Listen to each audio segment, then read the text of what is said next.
Shalom.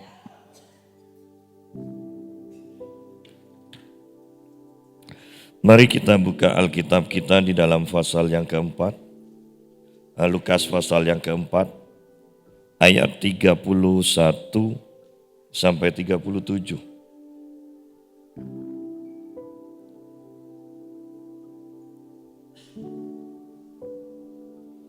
Kemudian Yesus pergi ke Kapernaum, sebuah kota di Galilea, lalu mengajar di situ pada hari-hari Sabat. Mereka takjub mendengar pengajarannya sebab perkataannya penuh kuasa. Di dalam rumah ibadat itu ada seorang yang kerasukan setan dan ia berteriak dengan suara keras, "Hai engkau Yesus orang Nazaret, apa urusanmu dengan kami? Engkau datang hendak membinasakan kami? Aku tahu siapa engkau, yang kudus dari Allah." Kita berhenti sampai sini dulu. Nah, ayat 32 berkata, mereka takjub mendengar pengajarannya, sebab perkataannya penuh kuasa. Sidang jemaat, kita semua hidup di akhir zaman, dan Alkitab katakan bahwa semuanya akan digoncangkan. Tetapi pada awalnya di dunia ini yang digoncangkan, kemudian Injil akan diberitakan dengan kuasa, banyak jiwa akan dimenangkan, lalu kuasa-kuasa langit juga akan digoncangkan. Nah, ini waktunya gereja sebenarnya untuk bangkit dengan kuasa, karena di dalam Matius pasal 24 di sana diberitakan tentang pengajaran yang sesat, tentang peperangan, ya tentang gempa bumi. Baru kemudian berbicara tentang Injil kerajaan Allah akan diberitakan. Bukan Injil keselamatan lagi, tetapi Injil kerajaan Allah. Ini sangat penting. Kenapa? Bahwa inilah waktunya Roh Kudus memang akan dicurahkan besar-besaran dan goncangan juga terjadi.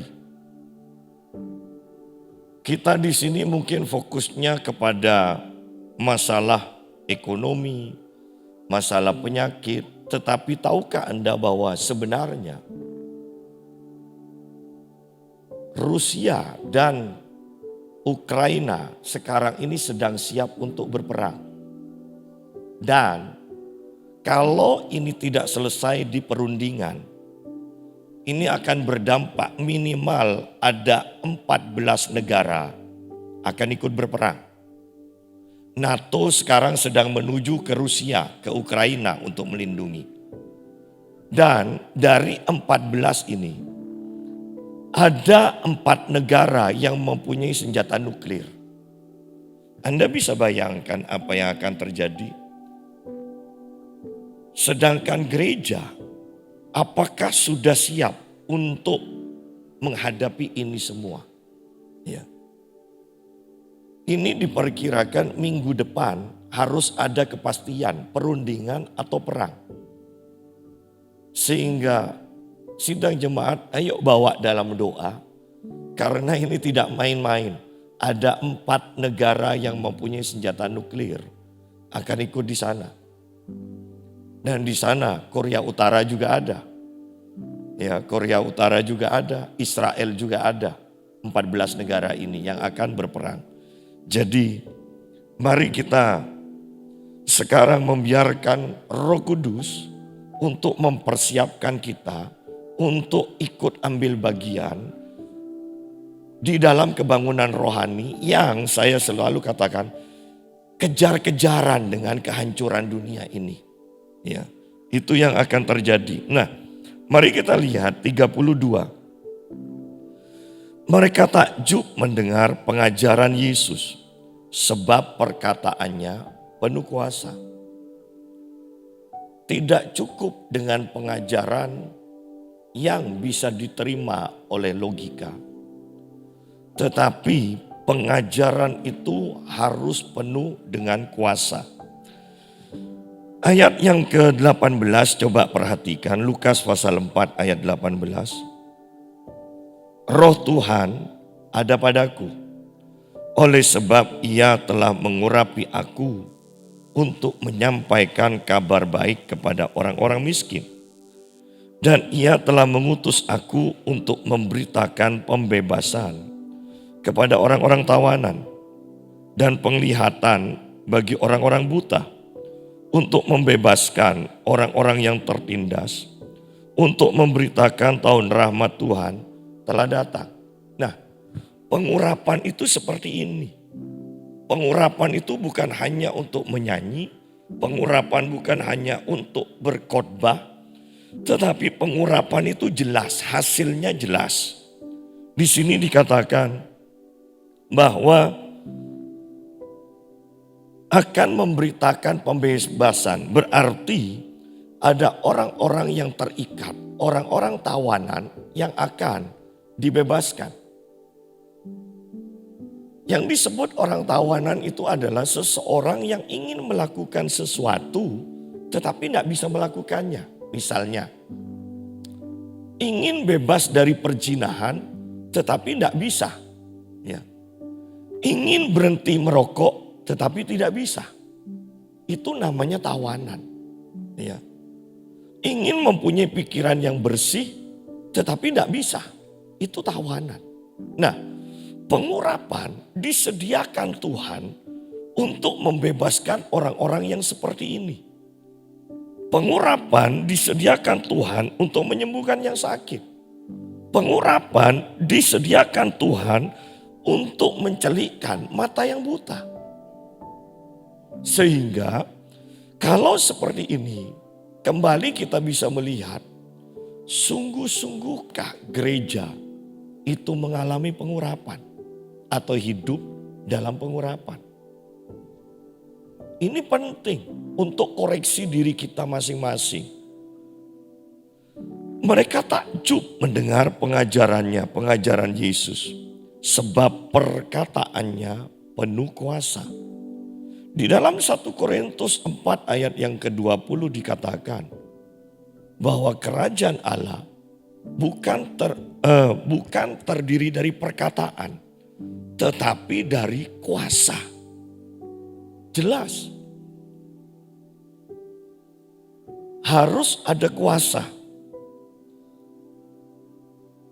Sabtu yang lalu saya mengantarkan barang-barangnya Kevin ya, ke kos-kosannya. Dan kemudian istri saya Yohani masuk ke dalam kosan itu. Kami bicara, tapi kemudian saya mulai sadar, loh, ini lampunya kok redup. Ya.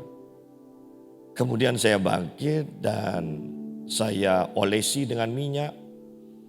Saya tengking semua roh-roh jahat dan tidak lama kemudian kamar itu menjadi terang. Sidang jemaat bahwa seringkali kita itu tidak menyadari bahwa di sekeliling kita ini penuh dengan kuasa roh-roh jahat.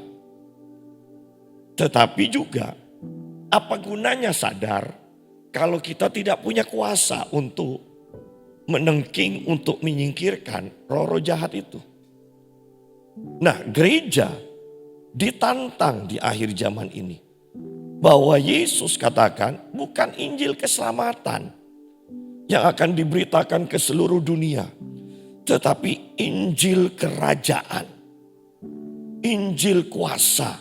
Itu yang akan diberitakan di akhir zaman. Sehingga kita pun butuh untuk diperlengkapi. Saya tadi malam tidak bisa tidur. Mungkin kebanyakan minum obat pengering tambah kopi. Dan sampai jam 3 pagi saya tidak bisa tidur. Bahkan tidur pun setengah jam bangun. Dan saya habiskan waktu dengan menyetel YouTube tentang penyembahan kedatangan Roh Kudus. Dan saya berdoa. Saya rasakan hadirat Tuhan, tetapi di dalam pikiran saya hanya ada kalimat ini yang memenuhi bahwa inilah waktunya kuasa, ini waktunya kuasa, ini waktunya kuasa. Jangan minta yang lain, minta supaya Roh Kudus memenuhi kita dengan kuasa. Ini waktunya.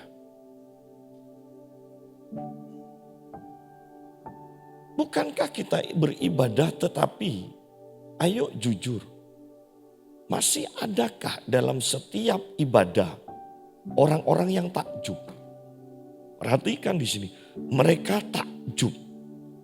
Masih adakah ibadah di gereja yang membuat orang yang hadir itu takjub?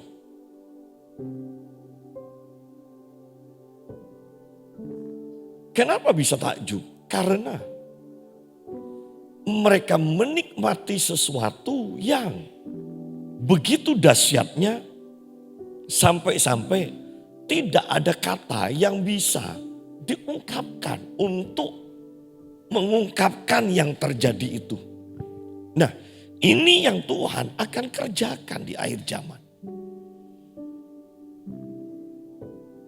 Bukankah ini membutuhkan pengorbanan kita, baik di dalam doa, baik di dalam puasa, baik dalam ketekunan dalam beribadah. Bukan hanya asal-asalan. Ingat, Yesus mempersiapkan diri sungguh-sungguh dalam pelayanannya. Bahkan kemudian Yesus katakan kepada para murid, jangan tinggalkan Yerusalem sebelum engkau diperlengkapi dengan kuasa dari tempat yang maha tinggi. Dan para murid taat, mereka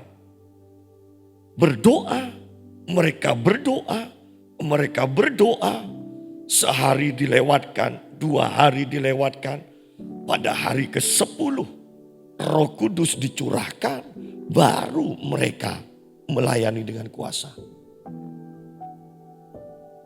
Sidang jemaat, kita membutuhkan itu juga. Bahwa ahli-ahli Alkitab menganggap bahwa Pentakosta yang pertama itu terjadi ya, di atas Gunung Sinai. Pentakosta yang kedua terjadi di Yerusalem itu. Nah, semuanya sedang menantikan Pentakosta yang ketiga. Di mana kalau Gunung Sinai berbicara tentang hujan awal, Yerusalem berbicara hujan akhir. Maka zaman kita sedang menantikan hujan awal, hujan akhir dicurahkan bersama-sama dan akan menyelesaikan semuanya. Gereja bukan waktunya lagi main gereja-gerejaan. Gereja harus dipenuhi oleh jemaat dan semua jemaat yang penuh dengan kuasa.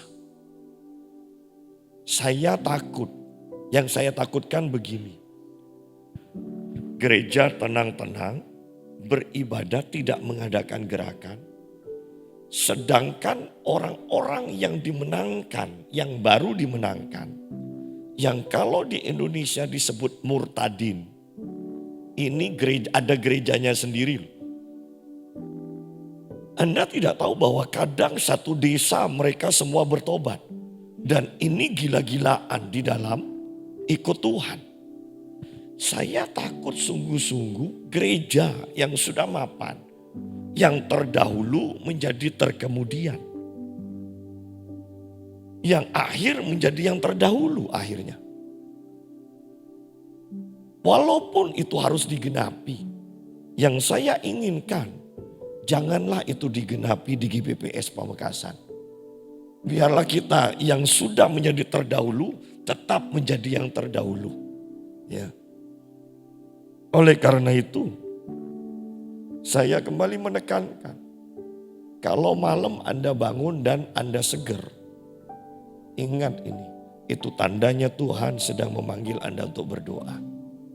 Ya, berdoa. Mereka takjub mendengar pengajaran Yesus, sebab perkataannya penuh kuasa. Kita butuh perkataan yang penuh kuasa. Di dalam rumah ibadat itu ada seorang yang kerasukan setan. Dan ia berteriak dengan suara keras. Nah, bukankah ini juga terjadi sampai sekarang? Di rumah ibadat. Ada orang yang kerasukan setan, ada orang yang dikuasai setan. Berarti ada orang-orang Kristen juga yang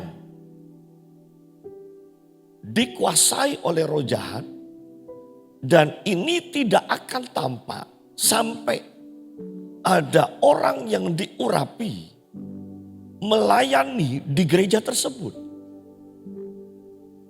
Selama tidak ada orang yang diurapi melayani di gereja tersebut, maka orang yang kerasukan itu tidak akan pernah disingkapkan bahwa orang itu kerasukan roh jahat. Ya. Bahkan ada roh-roh jahat yang dalam tingkat-tingkat tertentu dia tetap bisa enak menyembunyikan diri, tidak terganggu dengan acara-acara ibadah. Sampai hadirat Tuhan dinyatakan begitu kuat di gereja itu, maka setan itu akan memunculkan diri. Bukankah banyak kesaksian-kesaksian orang-orang yang mencoba datang ke gereja yang dikuasai roh jahat? Mereka tidak berani duduk di depan. Mereka duduk di belakang. Itu pun kalau hadirat Tuhan turun, maka orang itu akan manifest. Tetapi kalau hadirat Tuhan tidak dimanifestasikan, maka orang yang kerasukan roh jahat itu akan tenang-tenang ada di dalam gereja. Ya. Oleh karena itu, kita butuh manifestasi kuasa Allah. Kita butuh hadirat Tuhan yang sangat kuat. Bukan hanya sekedar ke gereja. Ya. Kadang tidak enak loh kita mengikuti pimpinan Roh Kudus. Tidak enak. Seringkali ketika tidur saya tiba-tiba mulut saya bangun karena mulut saya sedang berdoa. Ya. Bukan saya bangun lalu berdoa. Mulut saya berdoa, saya dengar dan saya bangun baru saya ambil sikap berdoa.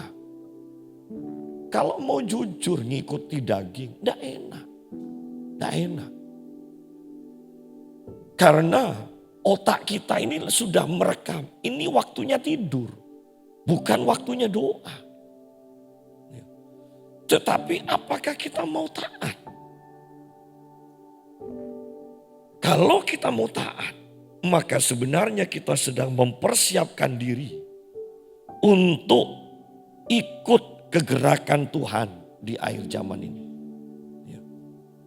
Sidang jemaat, saya mau tekankan kembali bahwa ini bukan waktunya untuk main-main. Yakinlah seperti COVID yang dikatakan dari Cina, wah masih jauh. Ini sekarang lebih jauh lagi di Rusia. Jauh. Tapi kalau ada yang pakai nuklir, bukankah hawanya saja di bawah angin bisa sampai ke Indonesia?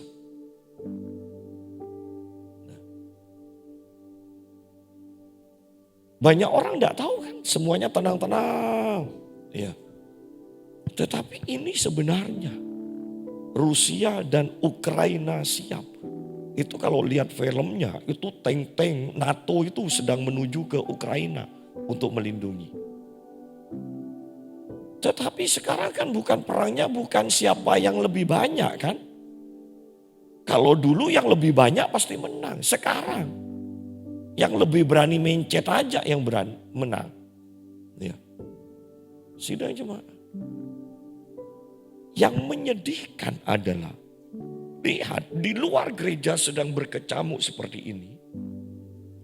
Gereja hanya memikirkan kesuksesan, hanya memikirkan soal makan, hanya memikirkan soal yang penting aku tenang, aman, cukup, berkelimpahan.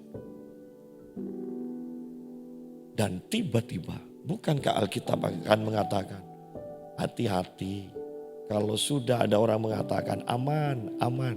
Atau lebih cocoknya, kalau kita berpikir semuanya aman, aman, aman. Tiba-tiba kegoncangan itu terjadi dan dialami.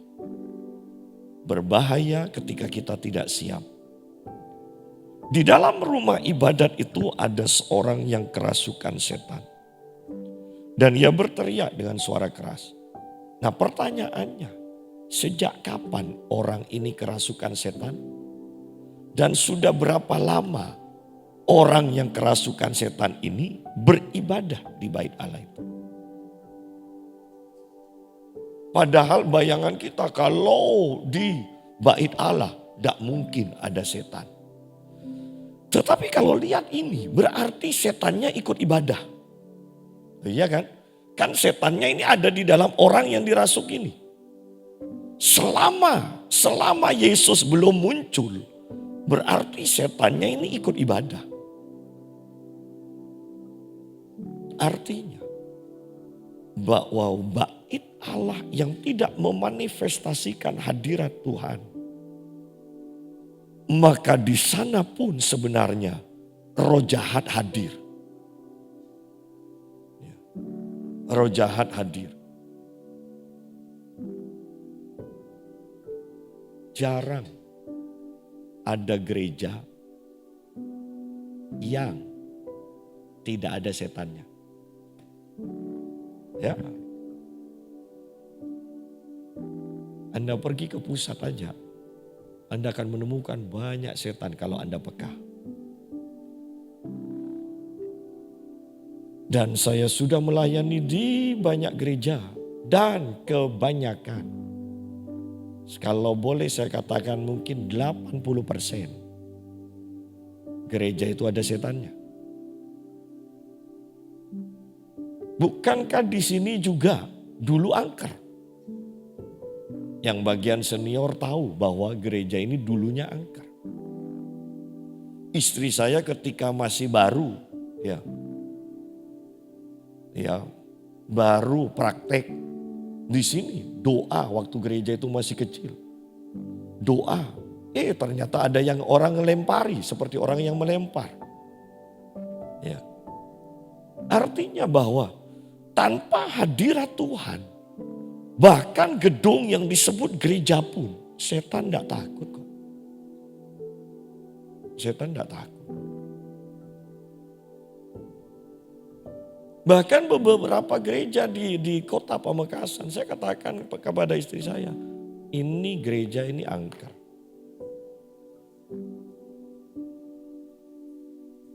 Karena itu bisa dirasakan, bisa dilihat. Ya. Oleh karena itu, betapa pentingnya manifestasi hadirat Tuhan dalam setiap kali kita beribadah. Semakin hadirat Tuhan itu semakin kuat. Setan yang lebih kuat pun tidak akan tahan. Ya. Penting. Di sini ingat Alkitab katakan di dalam Yesus. Khusus untuk Yesus, Injil Yohanes katakan. Ya, Injil Yohanes atau suratan Yohanes. Injil Yohanes. Bahwa Yesus diberikan roh yang tidak terbatas. Sehingga sebelum Yesus nengking roh jahat, perhatikan. Roh yang tidak terbatas itu mengusik persembunyian dari setan ini. Roh yang tidak terbatas. Semakin pengurapan kita bertambah di dalam Tuhan, maka setan yang awalnya tenang, aman di satu tempat itu. Tapi ketika kita hadir, maka setan itu akan terusik. Setan itu akan memanifestasikan dirinya. Ya. Saya pernah melayani di Semarang. Ini gereja yang agak sukar. Saya begini. Gereja ini separuh-separuh. Separuh Injili, separuh Pantekosta. Ya. Jadi liturginya begitu kuat. Tidak melarang orang berbahasa roh, tetapi jarang orang berbahasa roh.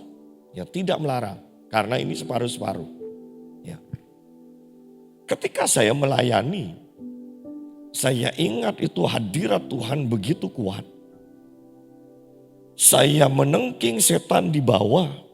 Beberapa orang manifestasi, tetapi tiba-tiba di balkon itu banyak teriakan. Padahal saya tidak menengking yang di balkon. Saya menengking yang di bawah.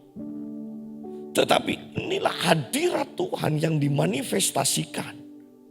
Membuat setan yang tidak diusir pun itu terusik.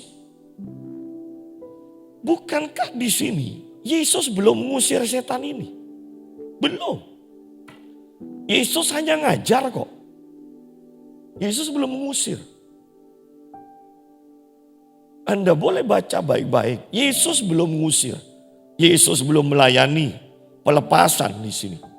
Yesus hanya mengajar. Tiba-tiba roh jahat ini berteriak.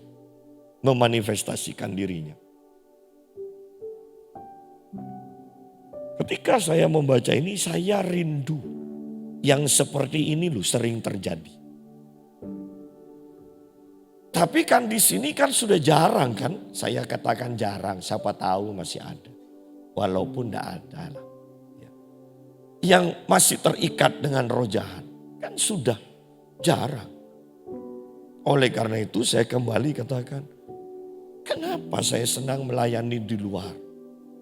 Karena pengalaman seperti yang tertulis ini di Alkitab. Itu sering saya alami ketika melayani di luar. Ya. Dan roh jahatnya ini berkata begini. Hai engkau Yesus orang Nazaret.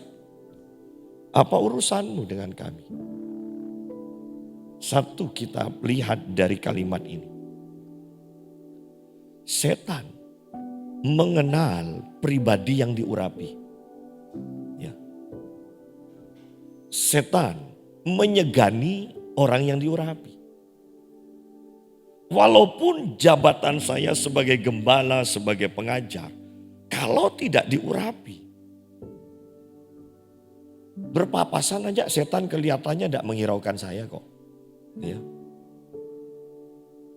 Ya. Dan kalau kita perhatikan selanjutnya, apa urusanmu dengan kami? Anda bisa nangkap kalimat ini. Bahwa sebenarnya setan itu segan berurusan dengan Yesus. Dari kalimat ini saya bisa nangkap. Setan itu tidak mau berurusan dengan Yesus. Karena pasti kalah. Yang setan mau itu adalah berurusan dengan umat Tuhan ini loh. Setiap ada umat Tuhan yang jatuh dalam dosa. Karena setan yang menggodanya. Maka setan senang melihat Tuhan itu begitu sedihnya. Itu loh. Itu yang terjadi. Kalau berurusan dengan Tuhan sendiri, setan tidak mau. Tidak akan menang. Kenapa setan begitu giat untuk menjatuhkan orang Kristen, bahkan menyeret orang-orang ke neraka bersama dia. Hanya itu satu-satunya yang bisa dia lakukan, yaitu membuat hati Tuhan sedih. Hanya itu. Untuk mengalahkan Tuhan sudah tidak mungkin. Yang bisa dia lakukan hanyalah membuat Tuhan sedih dengan kejatuhan, dengan banyaknya orang-orang yang ikut dia ke neraka. Itu aja. Setan tahu kok. Akhir hidupnya itu dia sudah tahu. Oleh karena itu yang bisa dia lakukan hanyalah menyeret orang sebanyak mungkin ikut dia. Itu aja. Untuk jadi menang sudah tidak mungkin. Untuk jadi menang berurusan dengan Tuhan Yesus sudah tidak mungkin. Sehingga kita bisa tangkap di sini. Apa urusanmu dengan kami? Setan tidak mau berurusan dengan Tuhan Yesus. Berarti sekarang Tuhan Yesus yang ditakuti oleh setan ini. Kitab Efesus 3 mengatakan oleh imanmu Yesus tinggal di dalam hatimu. Apakah setan bisa melihat? Bukankah dia roh? Berarti dia tidak terhalang oleh tubuh jasmani kita. Dia bisa melihat di dalam hati kita di mana Yesus tinggal. Berarti kalau memang Yesus tinggal di dalam kita, setan segan untuk berurusan dengan kita juga. Ini kebenarannya. Sehingga saya selalu katakan begini, kalau orang-orang itu ya kalau sudah mau pelayanan pelepasan, tunggu. Saya mau puasa dulu ya. Saya mau puasa dulu. Banyak orang bahkan pendeta hanya mengandalkan puasa. Seharusnya bukan puasa yang diandalkan. Yang diandalkan itu Yesus di dalam kita. Yang diandalkan itu Roh Kudus di dalam kita. Walaupun ini tidak boleh ditiru ya, ada satu kejadian, ini kisah nyata. Seorang anak muda yang melayani penginjilan mengusir setan. Dan kemudian setannya melalui orang yang dirasuknya itu berbicara begini. Atas dasar apa engkau mau ngusir aku? Engkau sudah berpuasa, engkau tidak pernah berpuasa 40 hari.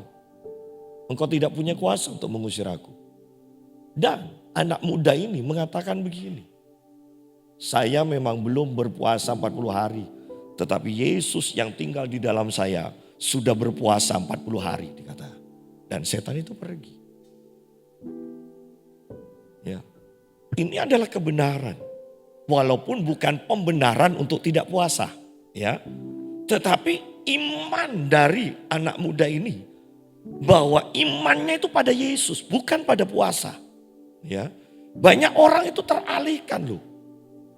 Kalau belum puasa misalnya pagi hari bolong tidak doa. Kemudian siang ada orang dirasuk setan. Tidak pede untuk ngusir setan. Aduh tadi pagi tidak persiapan, tidak doa. Kesiangan. Nah berarti kita ini mengandalkan kekuatan kita sendiri. Bukan anugerah Tuhan. Kembali jangan salah tangkap. Saya tidak juga membenarkan Anda tidak berdoa di pagi hari. Tetapi namanya orang ada waktu-waktu tertentu. Memang kita kecapean, kebablasan segala macam. Ingat bahwa segala kekuranganmu disempurnakan oleh Tuhan yang sempurna di dalam engkau.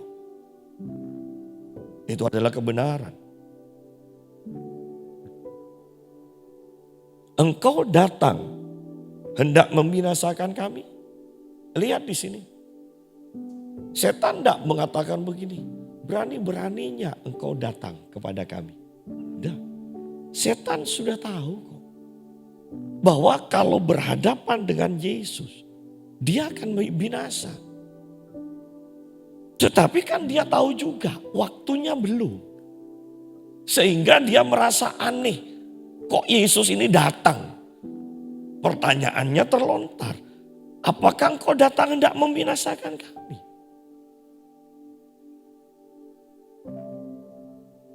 Setan tahu bahwa dia tidak punya kuasa di hadapan Yesus. Sehingga perkataannya pun adalah perkataan negatif. Bahwa dia pasti binasa. Dia pasti binasa. Itu.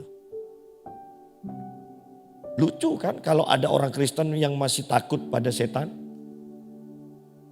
Herannya banyak juga yang takut pada setan. Dan kalau Anda mau tahu kebenarannya juga, banyak hamba Tuhan yang juga takut pada setan. Iya.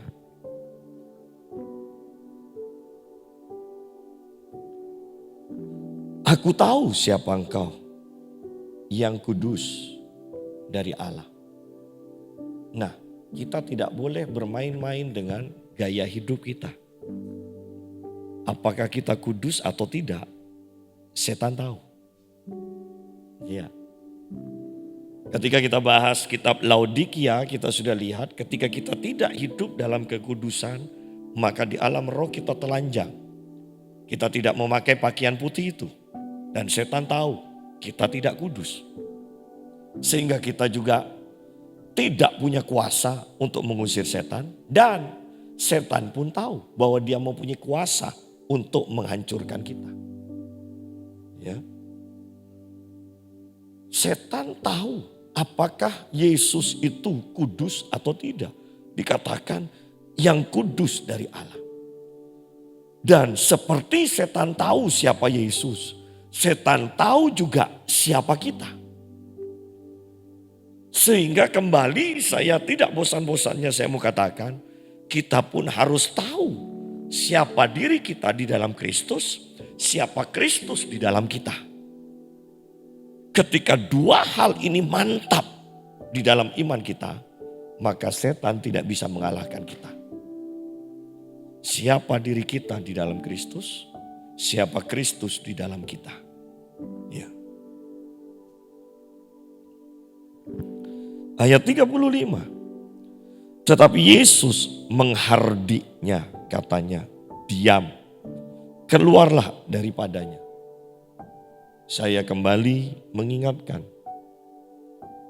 jangan berbicara kepada iblis yang merasuki seseorang. Jangan berbicara, karena itu mendatangkan kutuk bagi diri kita sendiri. Karena Alkitab jelas mengatakan kita tidak boleh berbicara, ya kan? Dengan arwah, dengan roh jahat. Tidak boleh. Banyak pendeta yang kalau sudah pelepasan, sudah di film, gagah-gagahan ngomong sama setan kok bangga. Ya kan? Siapa namamu? Masuk dari mana kau? Ada apa itu kok ditanya itu loh. Masuknya dari mana? Ya. Tidak perlu. Apalagi kan setan itu pendusta kan. Bapak segala dusta. Jadi pasti bohong. Sehingga contoh ini lihat di sini. Ketika setan berbicara, Yesus tidak meresponi. Bayangkan kalau ini setannya ambil inisiatif bicara sekarang kepada banyak hamba Tuhan. Pasti diresponi. Itu kalau sudah yang namanya hamba-hamba Tuhan dari Afrika kan. Kalau Anda lihat di YouTube-nya, wah selalu berbicara. Kenapa? Karena memang bukan dari Tuhan dia. Kebanyakan kalau di Afrika itu, kebanyakan hamba-hamba Tuhannya itu pakai ilmu voodoo juga. Sehingga apa yang dilakukan, yang diajarkannya banyak sesatnya. Mereka berbicara panjang lebar. Ya, kalau Anda bisa lihat YouTube-nya itu. Hamba-hamba Tuhan dari Afrika itu. Wow, bicara saling pendelik, ya kan. Macam-macam. Tetapi lihat ketika setan berinisiatif berbicara. Bahkan Yesus katakan diam. Karena memang inilah cara yang benar. Jangan biarkan setan berbicara. Jangan biarkan setan mengecoh perhatian kita. Jangan biarkan setan mengalihkan perhatian kita.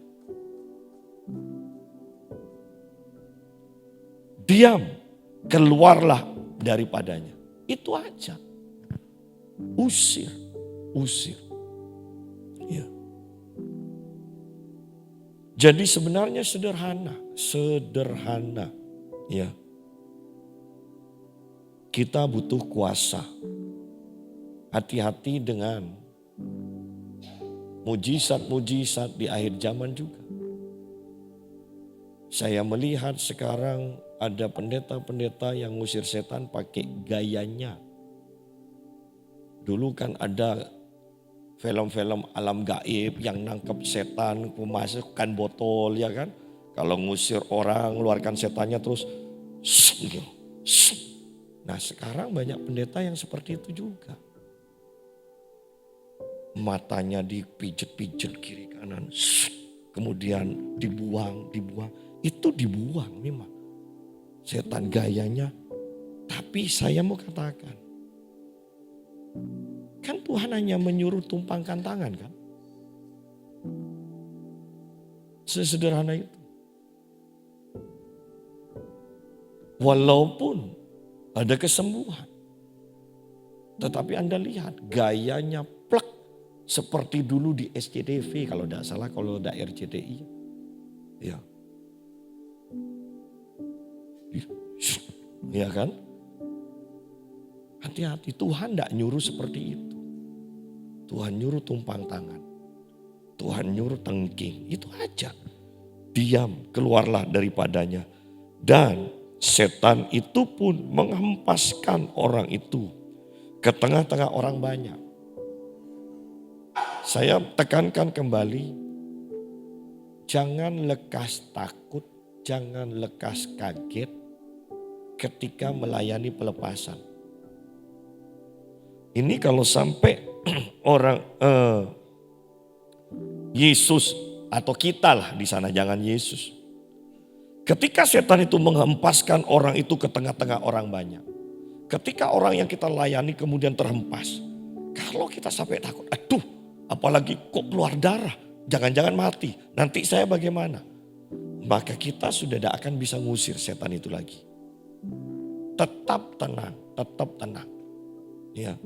Toh buktinya lihat, kalau Tuhan sudah beracara, setan itu pun menghempaskan orang itu ke tengah-tengah orang banyak, lalu keluar daripadanya dan sama sekali tidak menyakitinya. Ketika kita berjalan dalam kuasa Allah, saya mau tekankan ini. Bahwa ada pelayanan para malaikat yang akan memagari di mana kita melayani. Sehingga setan tidak akan bisa membahayakan orang yang kita layani juga. Ya. Jangan mudah kaget, jangan mudah takut. Jangan menundukkan kepala kalau setannya melalui orang yang dirasuk mendelik. Ya. Jangan juga melengos ketika lidah dari orang itu tambah panjang. Ya. Tetap tenang aja. Tenang aja. Pak Yusa, kalau sudah setengah jam belum keluar. Kalau Anda sudah usir, tunggu aja. Kalau memang belum keluar, tunggu aja. Pasti keluar. Anda sudah mengusir. Setan harus tunduk. Hanya iman kita saja sekarang yang diuji. Apakah kita percaya pada kuasa perkataan kita sendiri atau tidak? Ya. Ketika Smith Wigglesworth mengusir setan dan setannya belum keluar. Kemudian Smith Wigglesworth ketika disuruh untuk nengking lagi, dia tidak mau. Dia katakan, aku sudah usir engkau. Keluar. Dan keluar. Smith percaya pada kuasa perkataannya. Kita pun umat Tuhan harus melatih perkataan kita sampai kita sendiri percaya pada perkataan kita. Bahwa itu akan terjadi.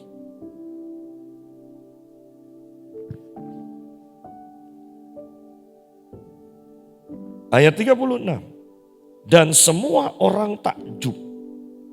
Lalu berkata seorang kepada yang lain, katanya, alangkah hebatnya perkataan ini. Lihat di sini. Perkataan ini, alangkah hebatnya perkataan ini. Bahwa sebenarnya orang tahu kok perkataan kita itu bisa dipercaya atau tidak. Perkataan kita itu penuh kuasa atau tidak. Bahkan setan pun tahu perkataan kita itu penuh kuasa atau tidak. Kadang kalau kita sudah masuk ke dalam alam roh begini ya. Kita ini kadang ya. Kalau kita tidak hati-hati kita akan dipenuhi perasaan bersalah. Ya, kenapa? Ketika Anda mendengar orang berbicara atau bahkan pengkhotbah berbicara, Anda akan bisa menilai ini kesaksiannya benar atau tidak. Anda bisa menilai orang ini fasilida atau diurapi. Sekedar fasilida atau memang diurapi. Anda bisa nilai. Nah, saya mau katakan begini bahwa ketika Anda dekat dengan Tuhan, maka kepekaan Anda akan bertambah sehingga hal ini bukanlah menghakimi. Tetapi Alkitab katakan manusia roh menilai segala sesuatunya. Ya. Sehingga kita memang tahu ini hamba Tuhan ini hanya pandai berkhotbah, fasilida atau memang diurapi. Bahkan kesaksian pun kita bisa tidak enak gitu loh ketika mendengar kesaksian yang bohong. Ya. Ada seorang hamba Tuhan ketika ditegur, itu kesaksianmu kok bohong? Allah kan tidak masalah, kan tujuan saya benar, yaitu membangkitkan iman dari orang yang mendengar. Jadi dia buat kesaksian yang hebat-hebat, padahal dan itu diakui pelayanannya. Padahal bukan, ya. Tetapi orang yang peka bisa nangkep, ini bohong kesaksiannya. Nah, saya mau tekankan lagi, hati-hati, jangan sampai Anda merasa tertuduh, Anda ini suka menghakimi. Tidak, bawa selalu hati kita ke hadapan Tuhan, Anda akan tahu apakah ini menghakimi atau memang kepekaan kita. Ya, apalagi kalau kita dikaruniai karunia membedakan roh. Ya kan? Karunia membedakan roh. Sidang jemaat. Itu penting. Saya ingat dahulu ketika ada seorang sales yang dipilih di sini, ibadah di sini, kemudian dipilih jadi ketua kaum muda. Dan dia juga mendapat bagian untuk berkhotbah. Saya masih pengerja. Kalau tidak salah bahkan belum lulus mungkin. Dan ketika saya mendengar dia, saya tidak enak. Saya keluar. Saya tahu ini bohong, orang ini pembohong. Saya keluar. Tetapi namanya kaum muda Pamekasan kan baik-baik kan. Ya. Saya ditegur. Kenapa kok keluar Pak Yusa? Kok tidak menghormati hamba Tuhan yang menyampaikan firman? Dan saya katakan bukan tidak menghormati. Tapi saya tahu orang ini bohong. Orang ini bohong. Iya walaupun bohong tapi kan harus hormat. Bok ya duduk tetap. Tidak bisa saya bilang. Tidak bisa. Di sini nih, ya. Dan tidak lama kemudian, sales ini melarikan diri, sudah tidak tahu. Tidak pamit ke yang bela juga, ya kan? Tidak pamit. Hilang. Sambil membawa uang perusahaan. Ini loh yang saya mau katakan. Ini karunia membedakan roh. Dari awal saya didoakan oleh Pak Joko Triasmoro, dia tumpang tangan pada saya. Dan dia sudah katakan, karunia membedakan roh atas hidupmu. Sehingga saya tidak ragu-ragu soal seperti itu. Ya. Tetapi tidak enaknya orang punya kepekaan dan atau karunia membedakan roh. Orang lain tidak ngerti loh. Tidak bisa ngerti kita. Kita pokoknya tahu gitu loh. Tetapi tidak bisa menjelaskan dengan fakta-fakta, ngerti. Sehingga banyak orang yang salah paham. Itu di sana. Iya. Alangkah hebatnya perkataan ini. Sebab dengan penuh wibawa dan kuasa. Wibawa atau otoritas dan kuasa. Apa sih perbedaannya wibawa dan kuasa? Kuasa itu adalah kuasa yang ada di dalam kita. Wibawa itu adalah hak untuk menggunakan kuasa itu. Ya. Ada orang punya kuasa tetapi tidak punya hak untuk memakainya. Jadi lihat di sini bahwa atau secara gampangnya orang-orang katakan begini. Wibawa itu kuasa di luar, sedangkan kuasa itu adalah kuasa yang di dalam. Artinya wibawa itu seperti seragam polisi, ya. Kemudian kuasa itu tindakan yang dijalankan itu loh sama polisi. Polisi ini walaupun melakukan tindakan polisi kalau tidak pakai seragam, maka tidak bisa, ya. Orang tidak menghargai. Nah, ini di sini sama, wibawa dan kuasa itu dua, satu paket, ya, satu paket.